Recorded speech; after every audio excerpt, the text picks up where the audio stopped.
नमस्कार दोस्तों। आज मैं फिर से लेकर के आ गया हूँ कठोपनिषद और कठोपनिषद में द्वितीय अध्याय प्रथमावल्ली आत्मदर्शन का विघ्न इंद्रियों की बहिर्मुखता। अब इसमें क्या है? इसमें यह कहना चाहता है, पहला क्या है, क्या तुम्हें कभी लगा है कि तुम किसी इंसान, किसी चीज़, किसी ख्वाब की तरफ खिंचते हुए चले जाते हो बिना वजह, और बाद में पूछते हो कि मैं ऐसा क्यों? तो मैं खुद को रोक क्यों नहीं पाता? या हम अपने आप को कमज़ोर समझते हैं, लेकिन उपनिषद क्या कहता है? उपनिषद कहता है तुम कमज़ोर नहीं हो, तुम्हें ऐसा ही बनाया गया है। और आज का श्लोक तुम्हें यही समझाएगा कि आकर्षण कोई गलती नहीं बल्कि एक रहस्य है, और उसी रहस्य में मुक्ति छुपी हुई है। तो श्लोक क्या है? श्लोक है, परांचि खानी व्यतृणत् स्वयंभुस्तस्मात् परांग पश्यति नान्तरात्मन कश्चिद्धीरः पर्यात्कात्मानमेक्षादावृतचक्षुर्मृतत्वमिच्छन्। अब इसमें क्या है? स्वयंभू परमात्मा, इसमें क्या कहना चाहता है श्लोक में कि ईश्वर या परमात्मा ने इंद्रियों को बाहर की ओर जाने वाला बनाया, या हमारी इंद्रियां बाहर की ओर जाती हैं, और इसीलिए मनुष्य बाहर ही देखता है। रूप, स्वाद, समझ रहे हो? रूप, स्वाद, आवाज़, स्पर्श, सुख।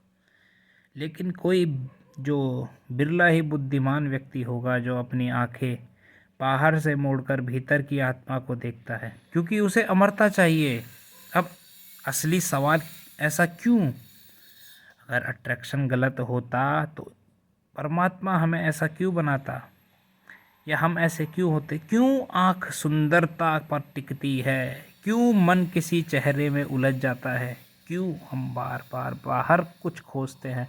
ये क्यों चलता रहता है, चलता रहता है भीतर सभी के? और उपनिषद क्या कहता है? उपनिषद कहता है क्योंकि दुनिया देखने के लिए ही बनाई गई है। पर समस्या तब शुरू होती है जब हम समझ लेते हैं दुनिया ही सब कुछ है। जैसे बिरला, अब कोई कहेगा बिरला कौन? बिरला क्या है? बिरला क्या चीज़ है? बिरला क्या व्यक्ति है?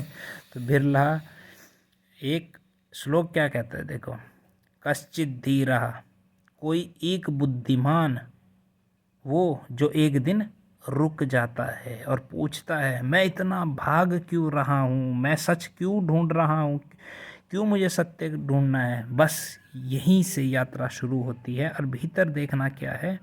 भीतर देखना है, भीतर देखना का मतलब है कि भावना को देखना, भागना नहीं, चाह को देखना, दबाना नहीं, डर को देखना, लड़ना नहीं। जब तुम देख लेते हो तब आकर्षण तुम्हें चलाता नहीं, तुम आकर्षण को समझने लगते हो।